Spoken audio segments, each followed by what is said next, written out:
Hi everyone, it's Ash from FPL Hints, here to talk about Euro Fantasy Match Day 6.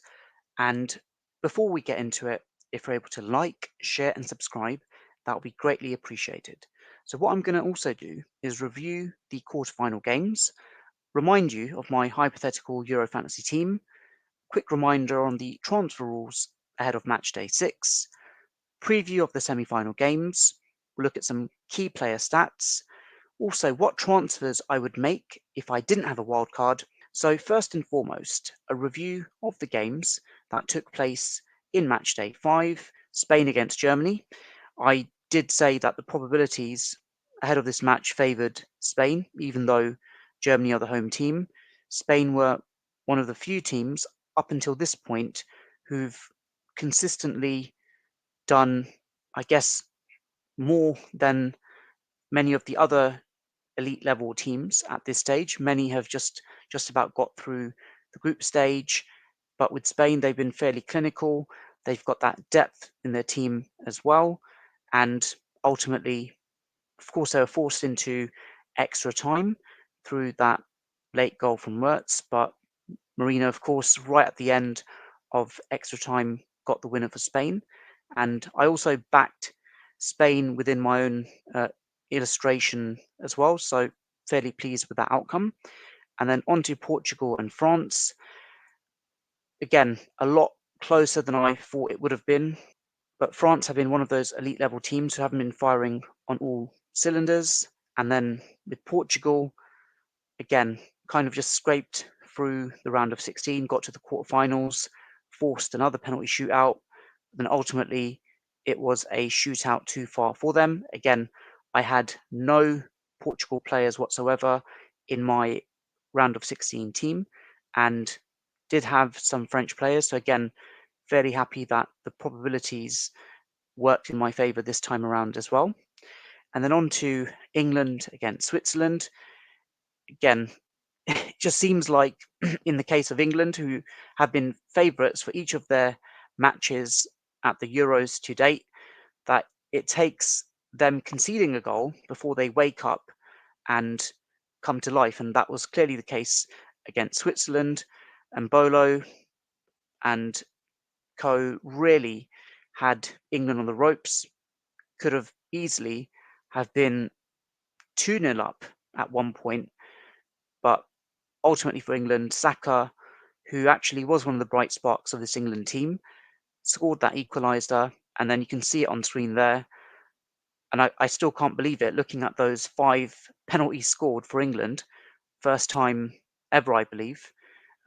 Actually, Euro 96, England may have scored all 5 penalties even then, and it was Southgate's 6th penalty that they ultimately missed. But in terms of an actual penalty shootout win, when they've scored all 5, this was the first time ever. So again, from the England side, backed them.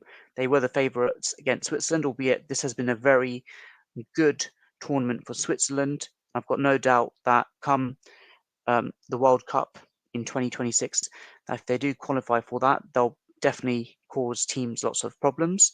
So commiserations to Switzerland. On the day itself, England just had to play their quote-unquote tournament football and eke out a win here. So on we go to the semi-finals with England, and then on to Netherlands and Turkey.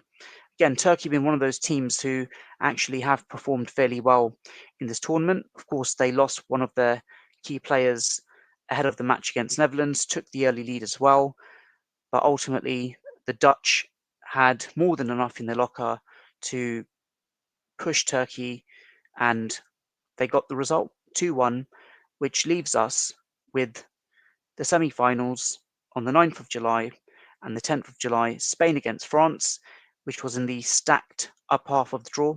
And for the probabilities from the round of 16 onwards, this was one of the expected most likeliest outcomes, and that's come to fruition. And then you've got Netherlands against England, who of course famously played each other during Euro 96 as well. They meet again at this stage. And again, on the probability side, England are considered the favourites, but of course we know that that doesn't really matter in tournament football, and especially with the way England have played. And in all honesty, look at how England played against Slovenia and how they played against Switzerland. Marginal improvement as a whole from start to finish. Again, the lack of end product, the lack of chances that were created was a massive concern. But hey, we got to the semi-finals somehow, and they really need to up their game against the Dutch, who you can say has had somewhat of a mixed tournament, but they've got through to the semis as well in the non-stacked half of the draw. So fair play to them. So of course there were 3 transfers available for the quarterfinals, and for the semi-finals we've got 4 transfers available. Again, for some of the Euro fantasy managers that heavily back some of the players that went out, no doubt the wild card would make sense to them. But in my case, as I'll show you on screen with the illustration that I had, just a reminder on how my team did. Again, you can see there 3.5 million change in the bank with this team. Neuer, who of course conceded, and Pickford, who also conceded as well. So on to the defenders. Hernandez would have banked the clean sheet with him. Of course, Rudiger with all those ball recoveries. Again, nothing much else that can be done there, unfortunately. And Carvajal, who conceded, and you got Walker and Stones. So from the defence side, only a clean sheet for Hernandez. And then onto the attack, Ruiz, who's been in really good form. Of course, the moment I buy him, he blanks. And then same with Williams as well. And actually same with Bellingham. Simon's not really much that was coming from their side in the quarterfinals from a fantasy perspective. And you got Musiala, who you could say was one of the star players up until Germany's exit from the tournament, who ultimately has finished. I've got to really look for a replacement for him as well. The key thing is with my strikers, surprisingly, completely unscathed. Then again, Yamal chipped in with another assist. And of course, I know that many FPL managers were reluctant, well, Euro fantasy managers were reluctant to buy him purely because of the negative out of position element. But then again, he's been quietly chipping in with the fancy returns, and at that price range, you can't really complain. Gakpo, talk about one of the players of the tournament. He's chipped in with his 3rd goal now. And then Mbappe, who, again, price tags don't really matter in this Euro fantasy game, got another blank with him. So just want to home in on some key player stats now. So again, we know that unlike FPL, balls recovered is a very important metric in terms of additional point scoring. Again, Rudiger, who has now exited the tournament, was a very useful player to have up until this stage. Kanji was another player, as was Pepe.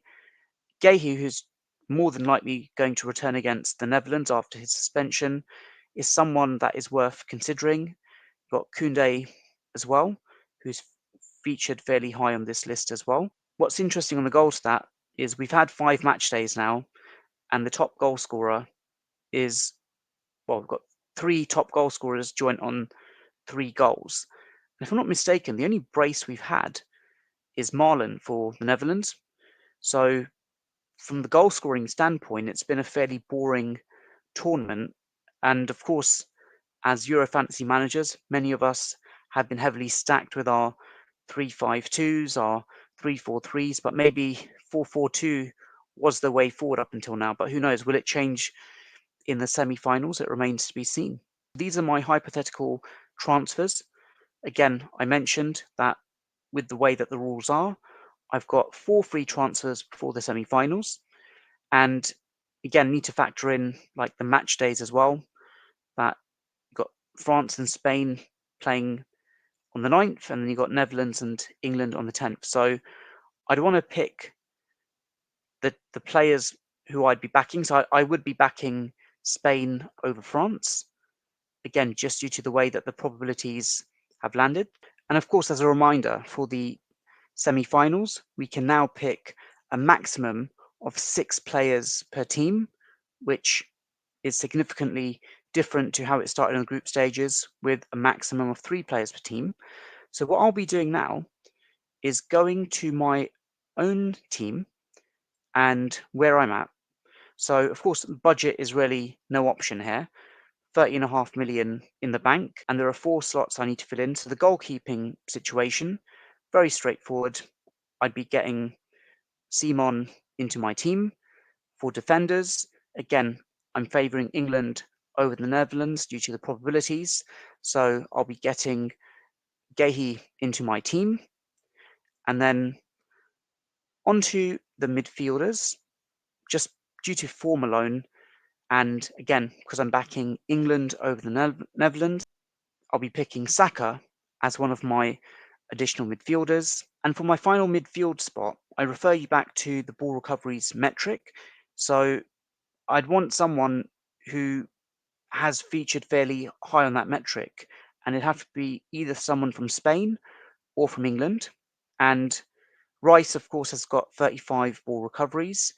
And then just further down, you've got Rodri with 29. And I'd expect them both to start in the semi-finals, but I'd actually pick Rodri as the final missing piece in my midfield, purely because he's got more of an attacking threat than Rice. The extra player per team that we can now have, Rodri would come in, Saka would come in, Gehi would come in, and Simon would come in. So that is what my team would look like with my transfers without using a wildcard. So there you have it. With those transfers factored in, that would be my hypothetical team going into match day 6. For captaincy, I would of course pick a Spanish player. Most likely, I'd pick Fabian Ruiz against France. And then if that doesn't work, for the England match, I'd most likely pick Saka or Bellingham as my backup captain. Let me know in the comments below what you think, if you're going to wildcard or if you're going to do something completely different. Take care and all the best.